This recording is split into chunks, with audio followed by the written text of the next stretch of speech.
100 நாள் ஓடுன்னு முதல்ல சொன்னேன். இப்போல்லாம் சினிமா எத்தனை நாள் ஓடுதுங்கிறதெல்லாம் கணக்கு இல்லை, எத்தனை ஷோ ஓடுதுங்கிறது தான் கணக்கு. கலெக்ஷன் ஃபஸ்ட்டு ஷோவிலேயே பிச்சுக்கிட்டு ஓடிடுச்சுன்னா போதும், அதுக்கப்புறம் ஓடுறதெல்லாம் லாபம். அந்த மாதிரி வரும். அறியாத பசங்கள்னு வச்சுருக்காரு. இதில் இன்னொரு இது என்னன்னாக்கா, அந்த காலத்து சினிமா வழக்கம் என்னன்னா 8 எழுத்துல தலைப்பு இருக்கக்கூடாது. இதில் 8 எழுத்துல வச்சுருக்காரு. அது என்ன அர்த்தம்னா, தன்னை நம்பும் தைரியம் இருந்தால் நாடு என்ன பொழுது என்னன்னு கண்ணதாசன் எழுதினார். அந்த தைரியம் அவருக்கு இருக்குது. 8 எழுத்துல பேரே வைக்கக்கூடாது. அது அந்த காலத்தில் கல்யாண பரிசுன்னு ஒரு படம் வந்தது. கல்யாண பரிசு இப்போ போடணும், 8 எழுத்து வருது. இந்த இப்போ எடுத்தாங்க.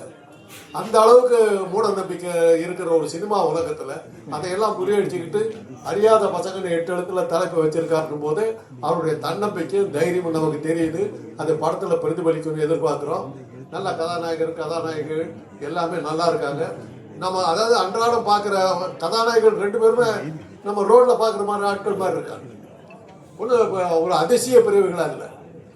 அப்படியே பஸ் ஸ்டாண்டில் பார்த்தோம்னா நம்ம ஹீரோ மாதிரி இருக்காரு, அவர் தான் ஹீரோ அப்படின்னா என்ன அர்த்தம்? மக்களோட ஒட்டிய ஆட்களே வந்து நடிகர்களாக தேர்ந்தெடுத்திருக்காங்க. அவங்கள பார்க்கும்போது நம்ம பற்றி தான் அந்த கதையில் வருது போட்டிருக்காரு, இவர் நம்ம நாட்டுமே இருக்காரு, நம்ம கதையை தான் அவர் சொல்கிறாரு போட்டிருக்குங்கிற ஒரு அந்யோன்யம் அந்த படத்தில் ஏற்படுங்கிற நம்பிக்கை எனக்கு இருக்குது. நல்லபடியாக வரும். ரகுவுக்கு வாழ்த்துக்கள். அவர் இசையமைப்பாளராக இருந்து நடிகராக உயர்ந்திருக்கிறாரு. இதில் நடிக்கிற அத்தனை பேர்களுக்கும், டெக்னீஷியன்களுக்கும், கதாசிரியர்களுக்கும் இன்னும் டிஸ்ட்ரிபியூஷன்லாம் இருக்குதா? டிஸ்ட்ரிபியூட்டர்லாம் இருக்காங்களா? இந்த படத்தையெல்லாம் விற்கிறதுக்குன்னு அதெல்லாம் ஒரு கூட்டம் இருக்கும், அதெல்லாம் இருக்கா? இங்கே இருக்கா? அவங்களுக்கும் எல்லாத்துக்கும் ஒரு வாழ்த்தை சொல்லி, தயாரிப்பாளராக இருக்கிற பவுனம்மா அவங்க தான் தயாரிப்பாளர் நான் எதிர்பார்க்கவே இல்லை. அவங்களுக்கு என்னுடைய மிகப்பெரிய மரியாதையும் வாழ்த்தையும் தெரிவித்து, உங்கள் படிப்படியாக நீங்கள் இன்னும் நிறைய படங்களை தயாரிக்கணும். சினிமா உலகம் அழியக்கூடாது.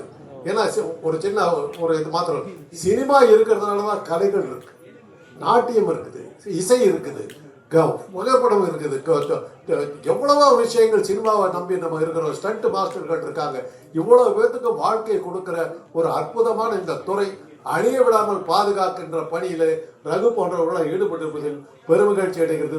ஒரு அந்த காலத்திலிருந்து தொடர்ந்து சினிமா பார்த்து சினிமாவிலேயே வாழ்ந்துக்கிட்டு அப்புறம் டாக்டர் வேற ஆகிட்டேன் நான். அது வேற, அதெல்லாம் வேற விஷயம். அப்படி இருந்து நானும் சில படங்கள்ல எல்லாம் வந்திருக்கிறேன். இது தசாவதாரம் படத்துல எல்லாம் Avatar Singh role, it's a medical miracle டைலாக்லாம் நான் தான் பேசுவேன். அதெல்லாம் இருக்குது. ஒரு கமல் வந்து திருப்பி கூப்பிட்டாரு. அப்புறம் இசைங்கிற படத்தில் எஸ்.ஜே. சூர்யா வந்து ஒரு சீனில் போட்டார். இது மாதிரி அரைக்கா சீனில் கால் சீனில் வந்து ஒரு ஃப்ரேமில் மாத்திரம் தலை காட்டிட்டு போகிற வழக்கமெல்லாம் எனக்கு உண்டு. கூப்பிடுவாங்க. எந்திரன் படத்தில் கூட பின்னணியில் நான் இருந்தேன், முன்னணியில் இல்லை. அப்புறம் படம் எடுத்தாங்க. என்னமோ ஒரு வைரஸ் சொல்லிட்டு வந்து சொன்னாங்க, சார் இப்படியெல்லாம் ஒரு பூச்சியே கிடையாது, நீங்கள் ஏன் போட்டு உயிர் எடுக்கிறீங்க? பல தைரியமாக எடுத்தாங்க. அந்த பூச்சி கடிச்சு அந்த கதாநாயகன் மூஞ்சி பொருளெல்லாம் போய் என்னென்னமோ 6 மணி நேரம் எடுத்தாங்க. அதுவும் ஓடிச்சு அந்த படத்தில். அப்போ வந்து என்னை கேட்டாங்க, தயவு செய்து என் பேரை எந்த இடத்துலையும் போட்டுறாதீங்கன்னு. ஏன்னா இந்த மாதிரி கோமாளி கூத்தாலும் ஒரு டாக்டராக இருந்துக்கிட்டு இப்படியே பேசிட்டாடா அப்படின்னாங்க. ஏன்னா தசாவதாரம் படத்தில் இந்த மெடிக்கல் மிராக்கிள் டயலாக பேசிட்டு நான் பட்ட அவத்தான் இவ்வளோதான் இல்லை. ஏயா ஒரு கேன்சர் வந்து அவ்வளோ சுலபமாக போயிடுச்சா? ஒரு டாக்டர் அறிவு கட்டரவா பேசுகிறேன்னு அமெரிக்காவிலேருந்து என் நண்பர்கள் பேசுகிறாங்க. நான் சொன்ன ஆளை உடுப்பா, Kamal sir director, Ravikumar director சொன்ன டைலாக் சொல்லிட்டு வெளியே வந்துட்டேன். அவ்வளோதான். எனக்கு அதுக்கு சம்மந்தம் இல்லை, என்ன படம் கூட தெரியாது எனக்கு. அதனால் இதெல்லாம் சில அனுபவங்கள் நம்ம சொல்லணும்னு நினச்சேன். அதனால் இன்னைக்கு அறியாத பசங்கள் ஏற்கனவே சொன்ன மாதிரி உலக அறிந்த படமாக மாறும். பல விஷயங்களை புரிய வைக்கிற படங்களா, புரிய வைக்கிற பசங்களா அவங்க இருப்பாங்க. நல்ல தெளிய வைக்கிற பசங்களா இருப்பாங்க. நமக்கு நல்ல மகிழ்ச்சியை கொடுக்குற பசங்களா இருப்பாங்க. நல்ல இசையை தருகிற பசங்களா இருப்பாங்க. நல்ல கதையை தருகிற பசங்களா இருப்பாங்க. நல்ல பொழுதுபோக்கை தருகிற பசங்களா இருப்பாங்க. நல்ல மகிழ்ச்சியை தருகிற பசங்களாக இருப்பார்கள்.